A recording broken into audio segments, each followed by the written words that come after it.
Oke, selamat siang. Shalom.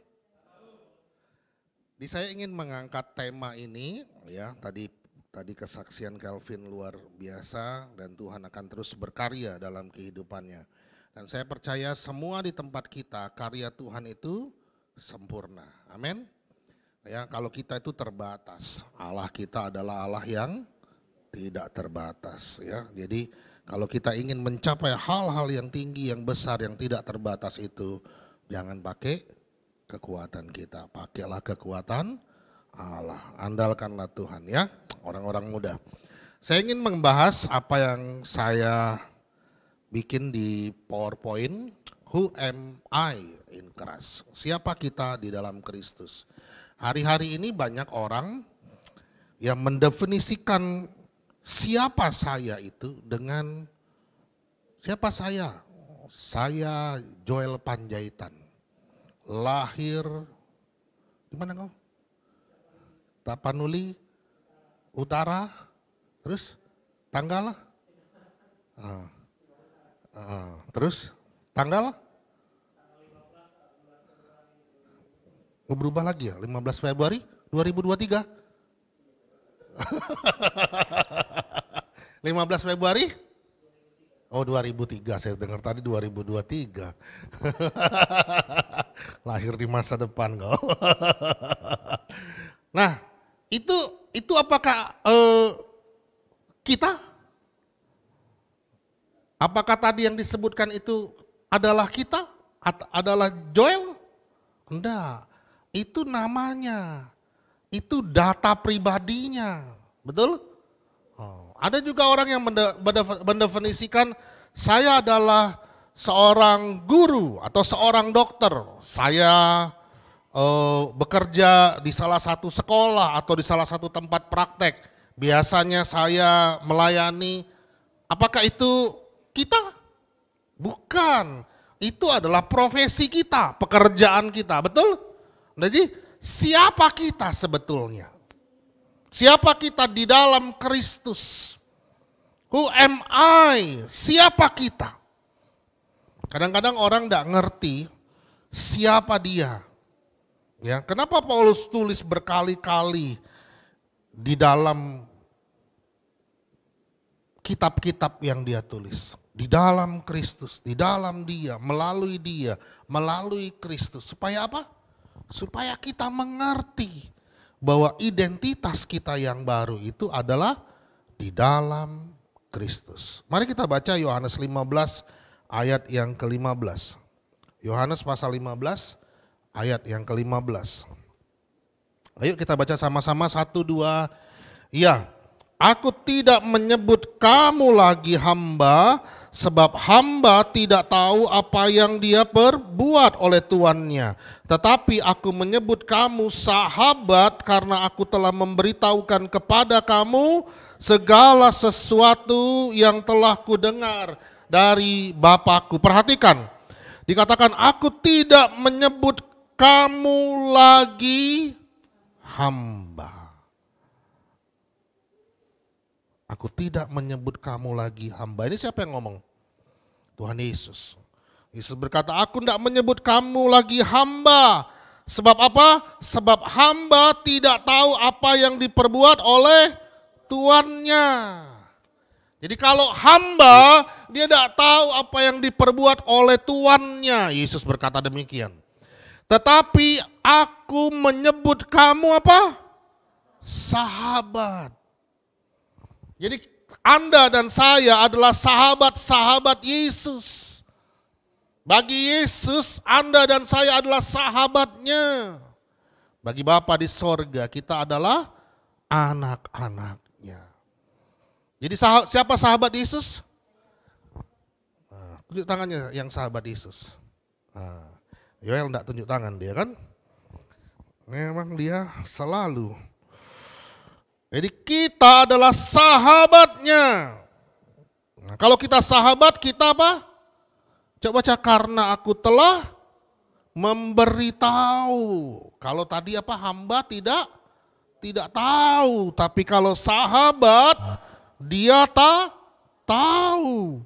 Karena telah diberitahu kepada kamu apa? Apa? Apa? Apa? Segala sesuatu. Wow, tepuk tangan bagi dia. Jadi karena kita sahabat Yesus, maka kita diberitahu segala sesuatu yang telah kudengar dari Bapakku. Jadi segala sesuatu yang didengar oleh Yesus sudah diberitahukan kepada Yesus, diberitahukan juga kepada kita, sahabat-sahabat Yesus. Amin. Apa yang diberitahu tadi? Apa yang segala sesuatu tadi? Ayo coba lihat ayat 16. Yuk baca sama-sama 1, 2, ya. Bukan kamu yang memilih aku. Coba ulangi. Bukan kamu yang memilih aku. Terus, tetapi akulah yang memilih kamu. Dan aku telah menetapkan kamu. Coba perhatikan. Sudah dipilih, ditetapkan. Oh. Saya dan Anda dipilih dan ditetapkan. Katakan amin.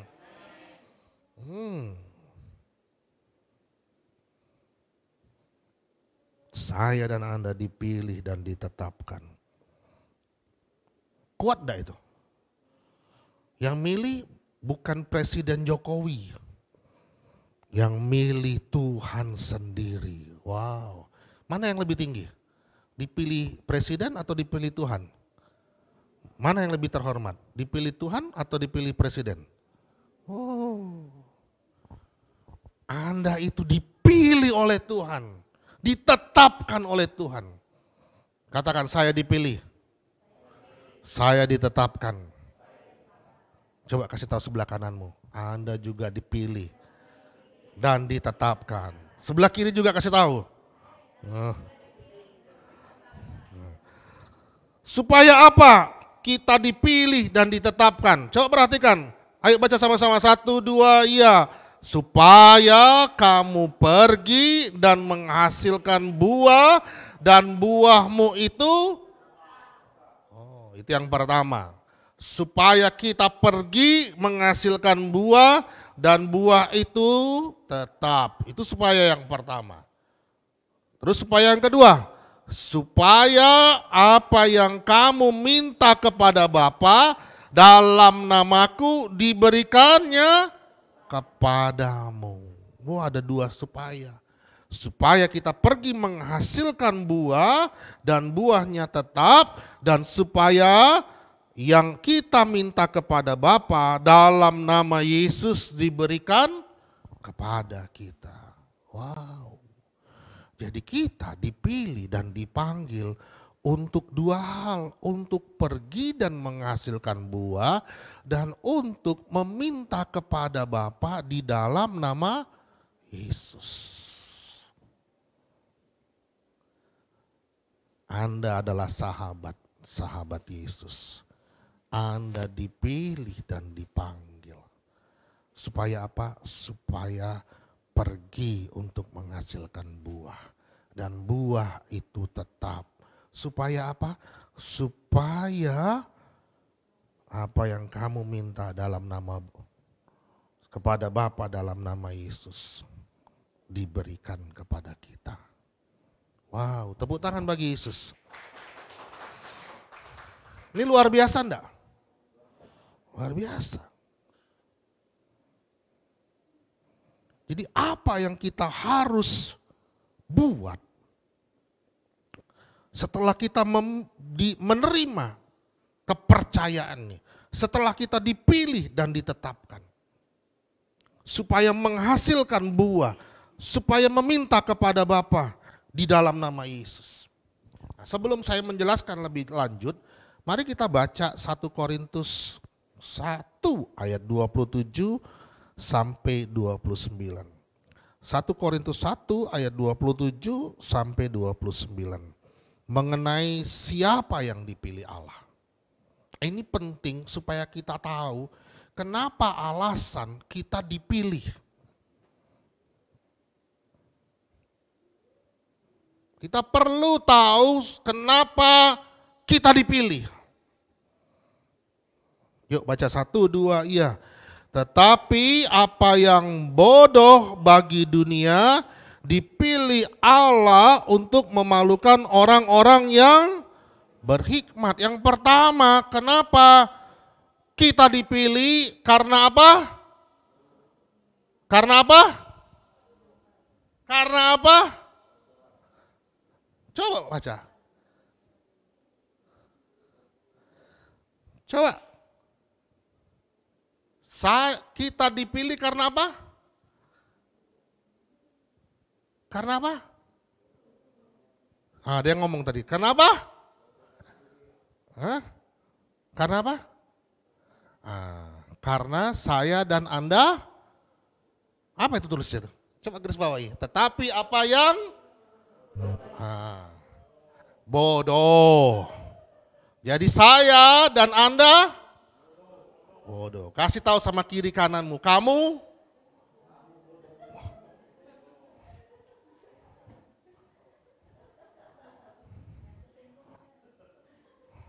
ini siapa yang tulis? Firman Tuhan. Paulus yang tulis. Tetapi apa yang bodoh. Jadi kasih tahu sama kiri kananmu, kamu bodoh. Enggak mau ngaku dibilang bodoh. Enggak usah ditambah-tambah.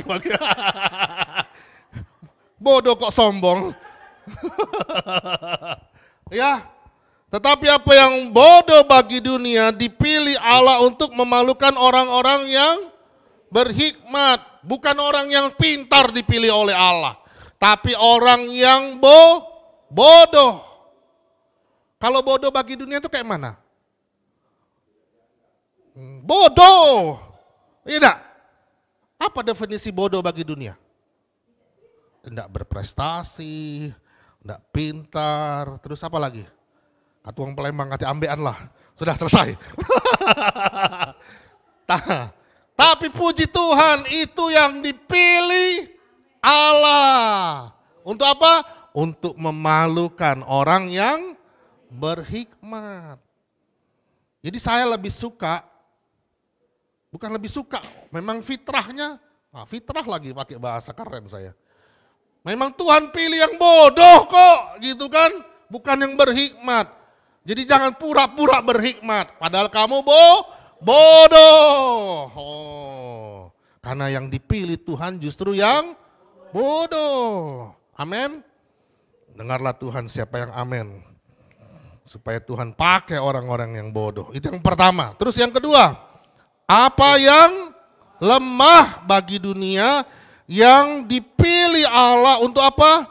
Memalukan apa? Yang kuat. Jadi yang bodoh, yang lemah. Bukan yang kuat.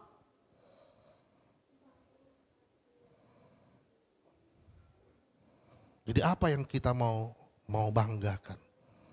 Kita bodoh, kita lemah. Tapi puji Tuhan, Tuhan justru pilih kita. Pilih saya dan Anda. Justru orang yang tidak kate ambean, yang dipilih Allah. Terus selain bodoh dan lemah, perhatikan. Dan apa yang tidak terpandang dan yang hina. Sudah bodoh, lemah, tidak terpandang, hina pula.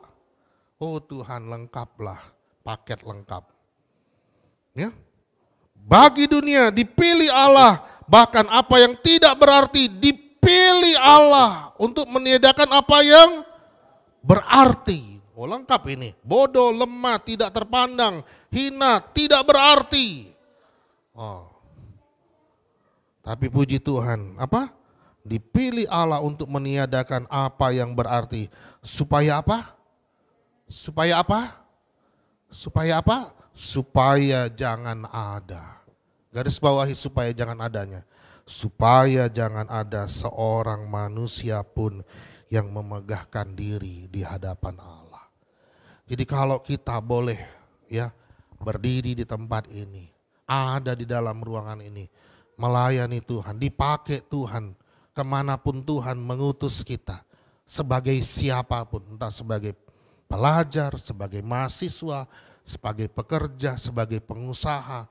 Kita dipilih bukan karena kita pintar, kita dipilih bukan karena kita kuat, kita dipilih bukan karena kita terpandang dan tersohor. Bukan juga karena kita berarti, tapi kita dipilih karena kita bodoh, karena kita lemah, karena kita tidak terpandang dan hina, karena kita tidak berarti. Daud, Raja Daud, siapa yang tidak kenal Raja Daud? David, Daud, tidak diperhitungkan. Ya, bapaknya sendiri sampai lupa masih ada satu lagi anaknya sedang mengembalakan kambing dombanya. Oh iya, ada satu lagi anakku, jadi tidak diperhitungkan sebenarnya. Karena apa? Karena dia masih kecil, cuma mengembalakan domba.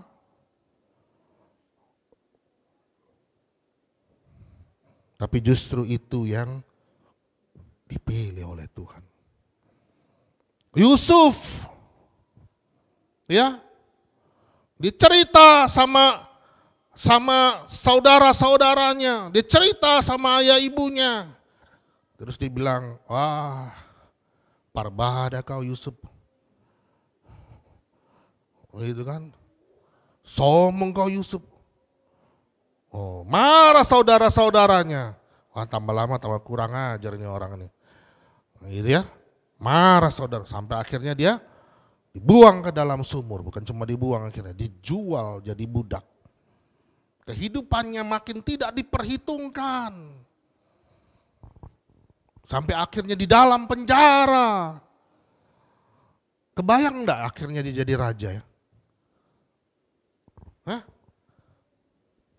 Yang sempat dibuang, dijual, ya, difitnah, dimasukkan ke dalam penjara. Tapi Tuhan tetap angkat dia. Amin. Identitas kita itu tidak hilang.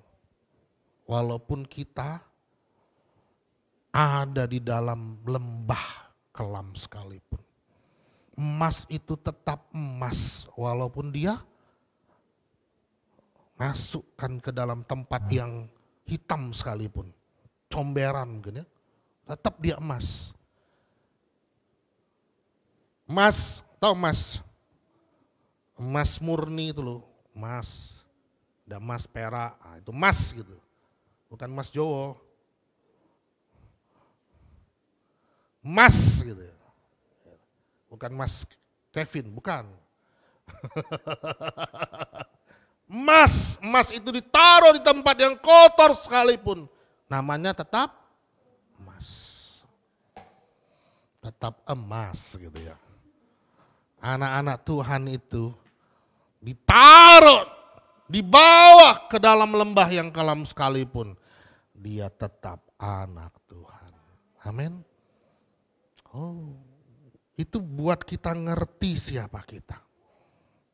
Itu buat kita ngerti bahwa kita tuh berharga. Bukan karena kita berharga, tapi karena Tuhan yang buat kita berharga. Amin.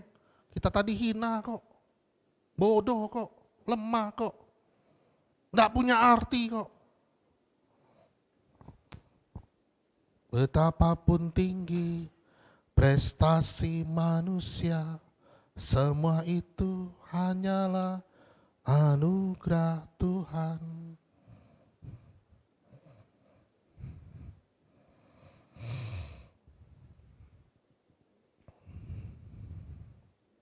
Kita itu diberi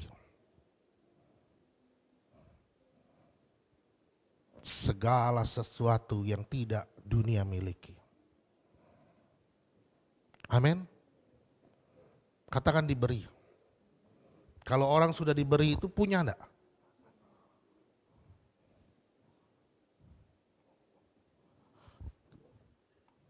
Onel. Sini. Saya kasih ini sama Onel. Saya kasih ini ya. Sekarang Odel punya enggak? Punya. Kamu kasih ke siapa sekarang? Hah? Oh, untuk saya aja katanya. Silakan duduk. Iya. Dia punya karena diberi. Jadi karena kita punya maka kita bisa memberi. Ayo kita baca Kisah Rasul 3 ayat 6. Kisah Rasul 3 ayat 6. Terbaca enggak? Baca ya, 1, 2, iya. Tetapi Petrus berkata, emas dan perak tidak ada padaku, tetapi apa yang kupunyai. Jadi dia sudah diberi dulu. Dia terima dulu, maka dia bisa memberi. Karena Anda terima dari Tuhan, berkat-berkat Tuhan, apa yang baik dari Tuhan, maka Anda bisa memberi. Anda datang ke gereja, ya bukan karena Anda kekurangan maka Anda bisa memberi persembahan, tapi karena Anda berkelimpahan maka Anda bisa kasih persembahan. Amin. Jadi jangan dibalik, bukan terbalik, tetapi justru karena kita sudah diberkati maka kita bisa memberkati. Petrus berkata, emas dan perak tidak ada padaku, tetapi apa yang kupunyai, kuberikan kepadamu. Jadi karena dia punya, maka dia bisa kasih, memberi. Demi nama Yesus Kristus orang Nazaret itu, berjalanlah. Emas dan perak. Jadi bukan karena dia punya emas dan perak, tapi dia menerima apa yang dari Tuhan, maka dia bisa memberi kesembuhan kepada orang yang lumpuh itu. Petrus terima itu. Kita pun juga terima itu, katakan amin. Yohanes 1 ayat 12, tetapi semua orang yang menerimanya. Siapa yang menerimanya? Menerima Yesus. Siapa yang menerima Yesus? Siapa yang menerima Yesus? Siapa yang percaya kepada Yesus? Kita yang menerimanya. Katanya apa? Diberinya apa? Kuasa supaya menjadi anak-anak Allah. Yaitu apa? Yaitu mereka yang percaya dalam nama. Jadi karena kita adalah anak-anaknya, kita diberi kuasa. Kita harus ngerti ini. Jangan cuma bisa nyanyi, ku diberi kuasa oleh Raja mulia menghancurkan musuh di bawah kakiku. Ku pakai kuasa. Kuasa yang bagaimana yang kita punya itu? Kuasa yang bagaimana yang kita punya itu?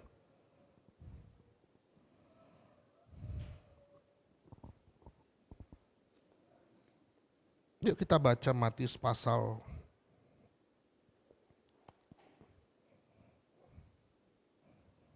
6 ayat 9 dan 10. Ya. Karena itu, ini doa Bapa kami. Karena itu berdoalah. Apa? Demikian. Bapa kami yang di surga, dikuduskanlah namamu, datanglah kerajaanmu. Jadilah kehendakmu di bumi seperti di sorga.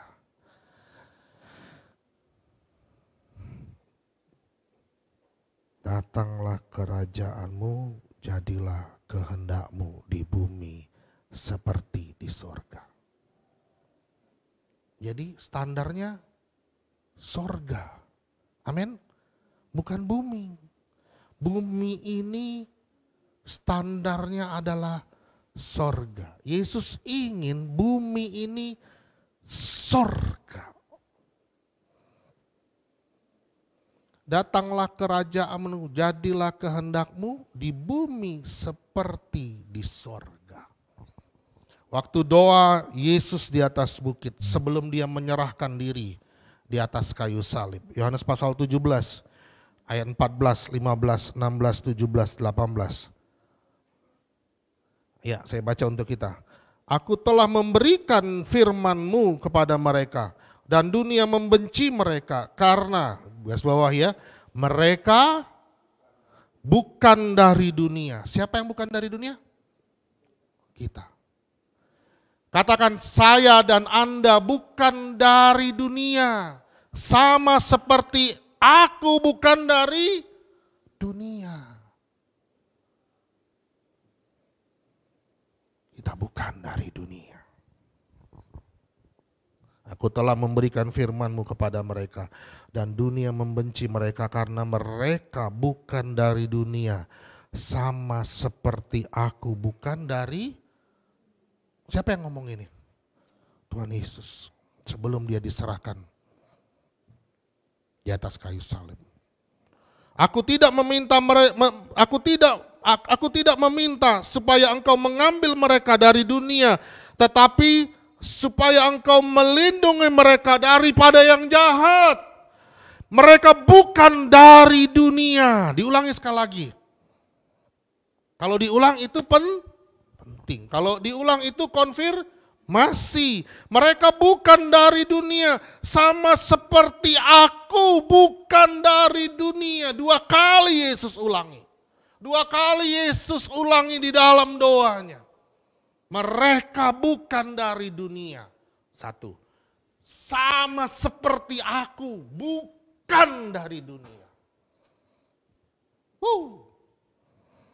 Kita bukan dari dunia ini. Tapi kita tetap ada di dalam dunia ini. Kuduskanlah mereka dalam kebenaran. Firman-Mu adalah sama seperti engkau telah mengutus aku ke dalam dunia. Demikian pula aku telah mengutus mereka ke dalam dunia. Jadi Yesus dari mana? Yesus dari mana? Yesus dari mana? Jadi kita dari mana? Saya dan Anda dari mana? Dari sorga, sama seperti Yesus dari. Coba balik ke doa Bapa kami. Datanglah kerajaan-Mu di bumi seperti di sorga.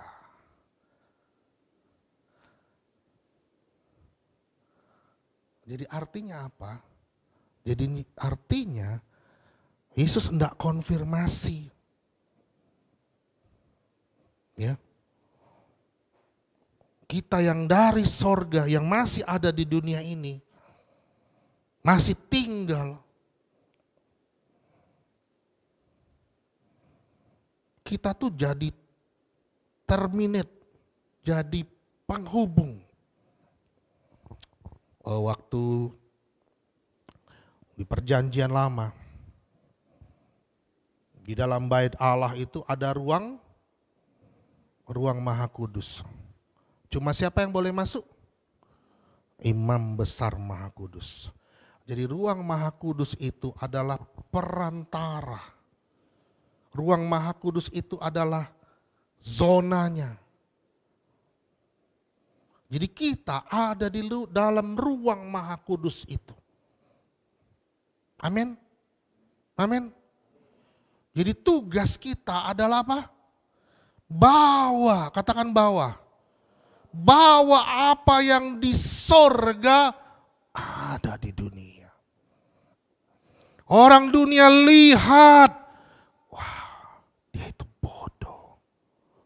Tapi dia bisa selesaikan ini.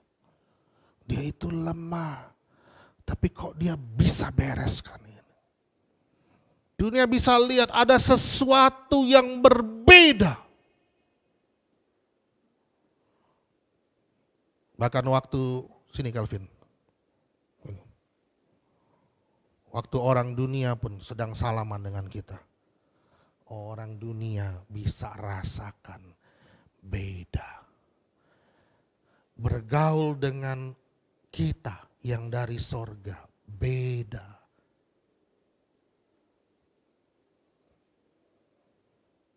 Duduk Calvin, makasih. Coba kita lihat Matius pasal 16, mundur Noel. Matius 16 ayat 13 sampai 19. Setelah Yesus tiba di daerah Kaisarea Filipi. Ia bertanya kepada murid-muridnya, kata orang, siapakah anak manusia itu? Jawab mereka, ada yang mengatakan Yohanes Pembaptis.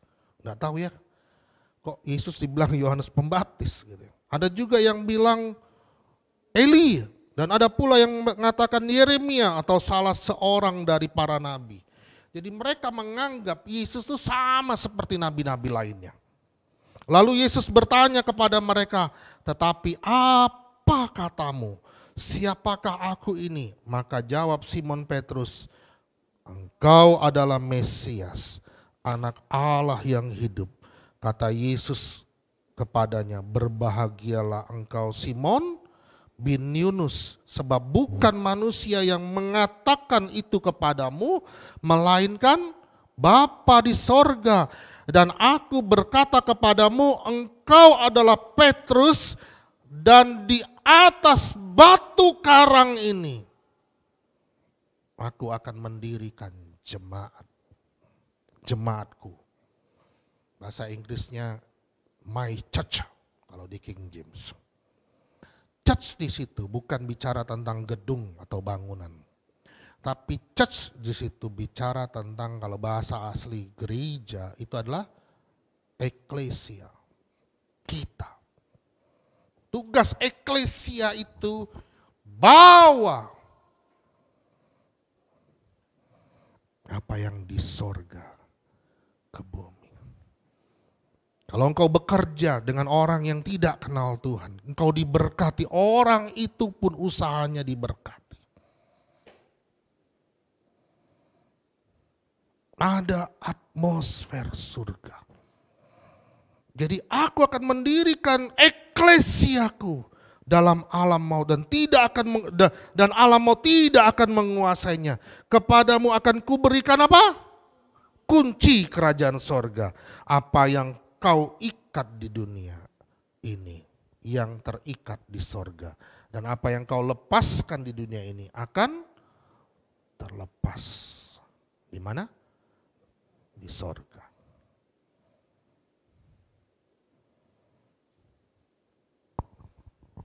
Ia mengutus kita. Karena kita bukan dari dunia ini. Kita ini adalah eklesianya.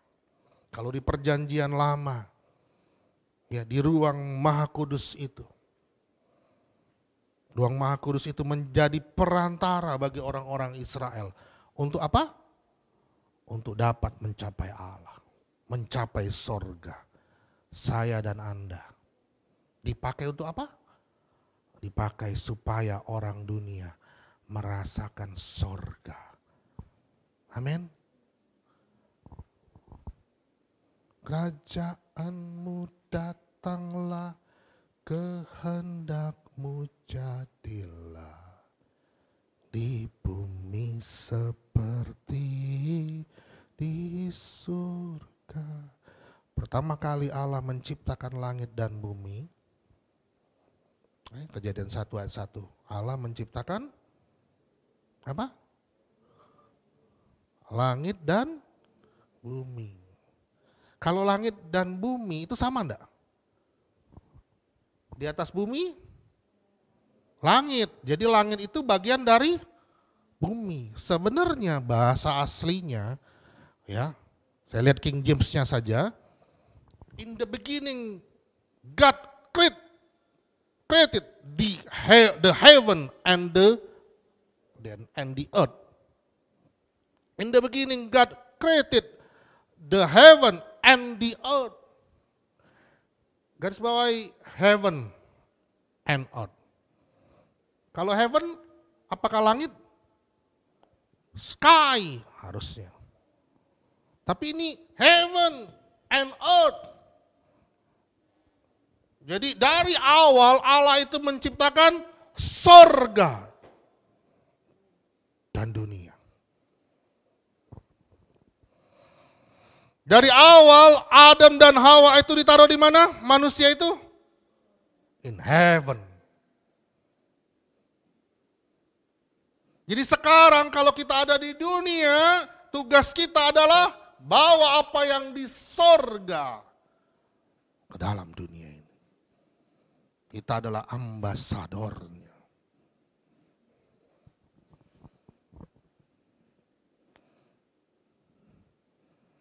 In the beginning, God created the heaven and the earth.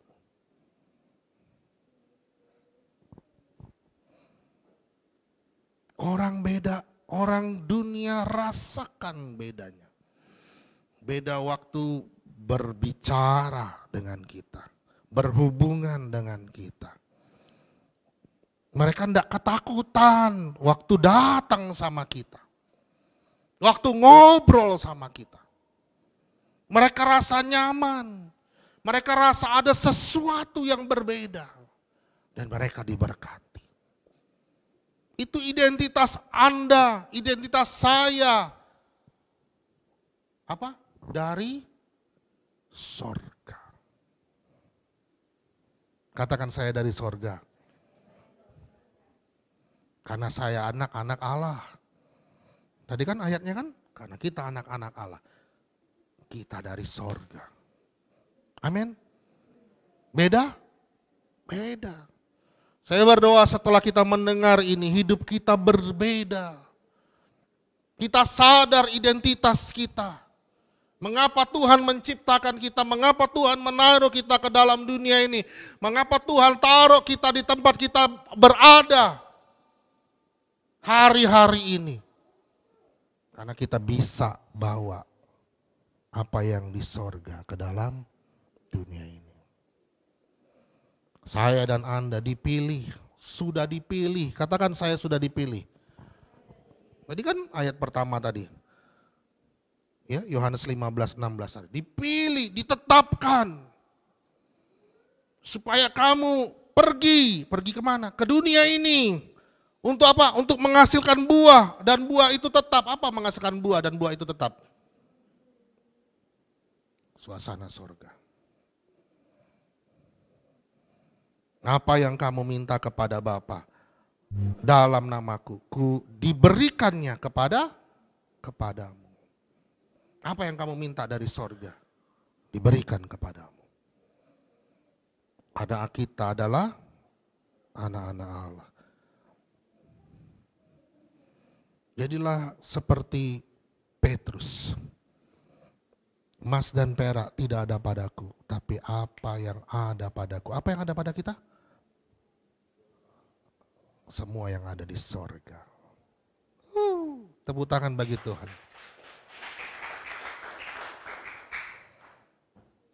Kalau saya tanya sama Pak Hareva, tanya sama Mr. Victor, ada emas dan perak padamu? Tidak ada emas dan perak padaku, tapi yang ada padaku akan kuberikan kepadamu. Apa yang ada? Yang sorga kasih. Amin.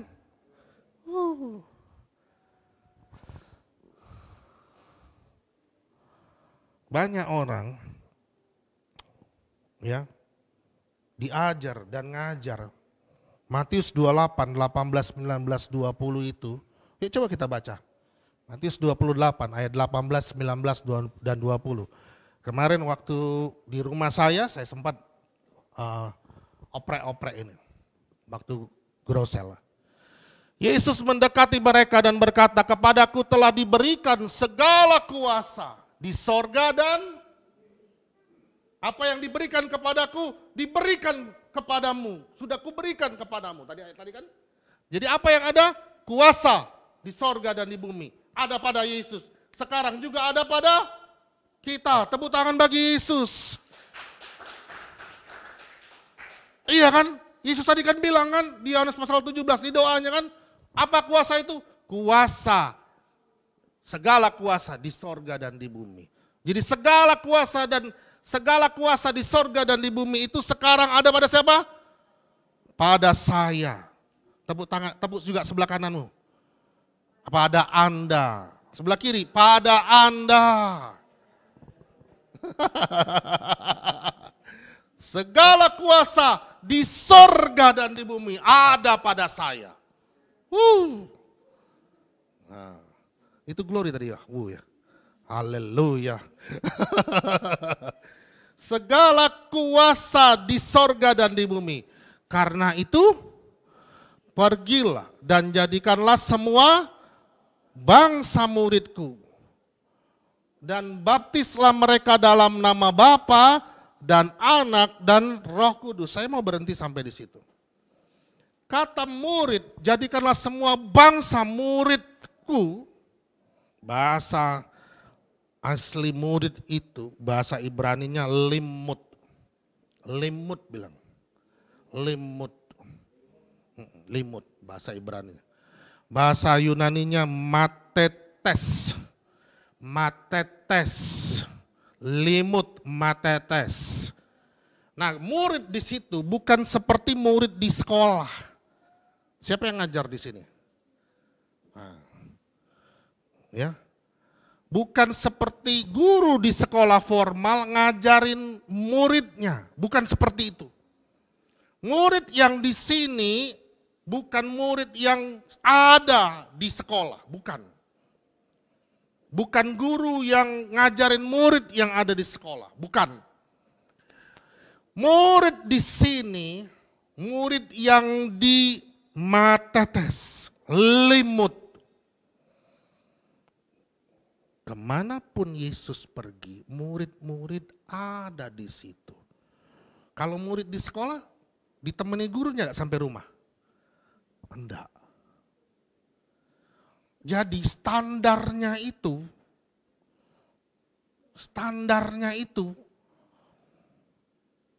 lebih dari murid. Bukan murid biasa. Kemanapun Yesus pergi, murid-muridnya ada di situ. Itulah matetes, itulah limut. Jadi tugas guru, Yesus itu guru, rabi, bahasa aslinya, adalah limut, matetes, kemanapun muridnya, dia ada di situ. Ada enggak guru yang seperti itu? Terus coba bahasa King James-nya ya, versi King James-nya ya. Saya baca, si Calvin bantu saya. And Jesus came and spake unto them, saying, all power is given unto me in heaven and in earth. Go ye therefore and teach all nations. And teach all nations, dan ajarkanlah kepada semua bangsa. Baptizing. Ada enggak kata, jadikanlah semua bangsa muridku? Langsung loh, baptizing. Kok keluar ada kata?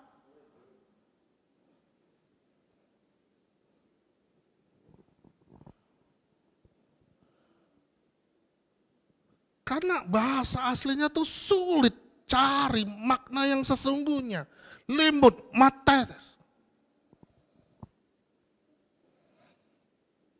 Standar kita memenangkan orang bukanlah murid seperti kita benar-benar dampingi seperti orang tua kepada anak-anaknya. Mengajar di situ apa? Ajarkanlah seperti orang tua mendidik anak-anaknya. Jadi saya berdoa kita orang tua di tempat ini.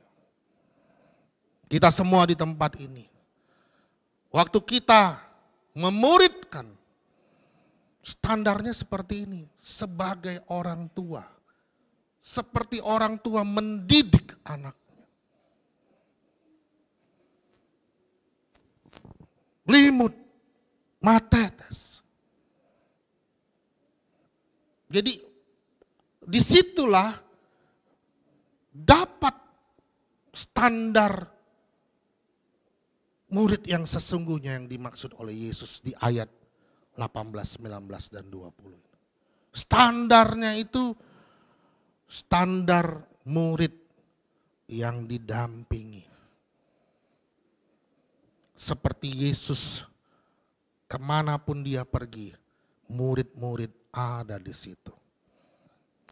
Sampai kemudian Yesus naik ke sorga. Murid-murid itu benar-benar jadi limut, jadi matetes. Selama ini dihotbahkan seperti itu enggak? Enggak, standarnya murid. Coba pikirkan ini, Paulus dari Roma sampai 2 Tesalonika pernah bicara tentang pemuritan? Enggak bicara tentang pemuritan, enggak bicara tentang discipleship. Dia bicara tentang anak, sonship.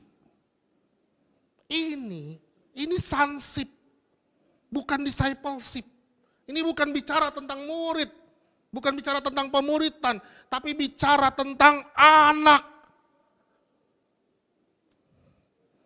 Standarnya bukan murid, standarnya anak. Anak-anak Allah. Baru Alkitab itu konsisten. Kalau enggak konsisten loh. Murid sama anak beda enggak? Mana lebih dekat, murid atau anak? Anak. Mana lebih tinggi, murid atau anak? Anak, standarnya yang diminta itu adalah anak, bukan murid. Selama ini yang dihotbahkan, murid, bukan anak. Tapi firman Tuhan, standarnya itu adalah anak. Kita adalah anak-anak Allah. Anak-anak Allah lah yang bisa bawa kuasa di sorga dan di bumi. Amin. Anak-anak Allah lah yang bisa bawa segala kuasa di sorga dan di bumi. Saya dan Anda, identitas kita adalah anak-anak Allah.